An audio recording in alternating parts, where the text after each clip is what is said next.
নমস্কাৰ মই doctor Midul Malakar district মাইক্ৰোবায়োলজিষ্ট অৰ্থাৎ জিলা আনুষ্ঠানিক আজি আমি আলোচনা কৰিব লাইছো এগৰাকী ব্যক্তিৰ যদি ষ্টেমিনা কমি যায় ষ্ট্ৰেংথ কমি যায় বা পাৱাৰ কমি যায় ব্যক্তিগৰাকী দেহৰ যদি ষ্টেমিনা কমি যায় কোনসমূহ লক্ষণ ব্যক্তিগৰাকীয়ে গম পাব বা কোনসমূহ লক্ষণৰ ওপৰত নিৰ্ভৰ কৰি ব্যক্তিগৰাকী ষ্টেমিনা বঢ়োৱাৰ কাৰণে আপোনাৰ চেষ্টা কৰিব বা চেষ্টা কৰা উচিত আজি আমি এই বিষয়ে আলোচনা কৰিব লাইছো আহক আজি ভিডিঅ'টো আমি আৰম্ভ কৰোঁ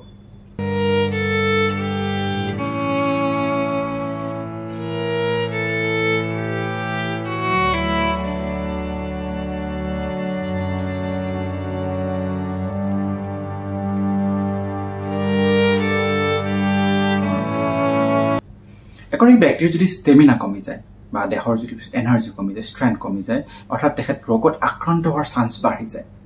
যদি ষ্টেমিনা কমি যায় ডেফিনেটলি ব্যক্তিগৰাকী ৰোগত আক্ৰান্ত হোৱাৰ চান্স বাঢ়ি যাব সংখ্যা বাঢ়ি যাব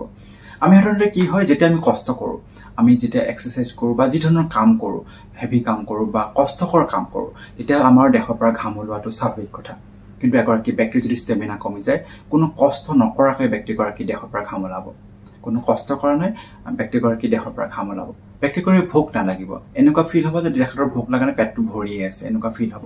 আৰু প্ৰতি মুহূৰ্ততে ব্যক্তিগৰাকী দুৰ্বল অনুভৱ কৰিব দুৰ্বল ফিল কৰিব তেখেতৰ নিজকে খুব দুৰ্বল লাগি থাকিব এনাৰ্জি যেন কমি গৈছে এনেকুৱা লো এনাৰ্জি ফিল কৰিব দুৰ্বল অনুভৱ কৰিব আৰু আপোনাৰ কি হ'ব হাত ভৰি আপোনাৰ কপা যেন অনুভৱ কৰিব হাত ভৰি কঁপিছে যেন অনুভৱ কৰিব মাজে মাজে হাত ভৰি কঁপি আছে এনেকুৱা হ'ব বা হাত ভৰি বিষ অনুভৱ কৰিব পাৰে মাজে মাজে আৰু ব্যক্তিগৰাকীৰ খুব টোপনি অনুভৱ কৰিব খুব টোপনি ধৰি থাকিব ব্যক্তিগৰাকী খুব টোপনি হৈ থাকিব এলাহ ভাৱ আহিব ব্যক্তিগৰাকী খুব এলেহুৱা ফিল কৰিব নিজকে কাম কৰিব কোনো ধৰণৰ ইচ্ছা নাযাব কোনো কামতে কনচেন্ট্ৰেট কৰাৰ ইচ্ছা নাযাব বা ইণ্টাৰেষ্ট কমি আহিব কাম কৰাৰ ইচ্ছা নাযাব এলাহ ভাৱ বাঢ়ি আহিব সকলো সময়তে সকলো টাইমতে আপোনাৰ ব্যক্তিগৰাকী এলাহ ভাৱ অনুভৱ কৰি থাকিব ব্যক্তিগৰাকী মূৰ ঘূৰণি হ'ব পাৰে মূৰ আচন্দ্ৰাই কৰিব পাৰে মূৰ ঘূৰাব পাৰে আৰু এনেকুৱা হ'ব যে দেখি আছে দেখি হঠাৎ তেখেতে ব্লাৰ দেখিছে অস্পষ্ট দেখিছে আৰু কিছু মুহূৰ্তৰ পিছত আকৌ ভালকে দেখা হৈছে আকৌ হয়তো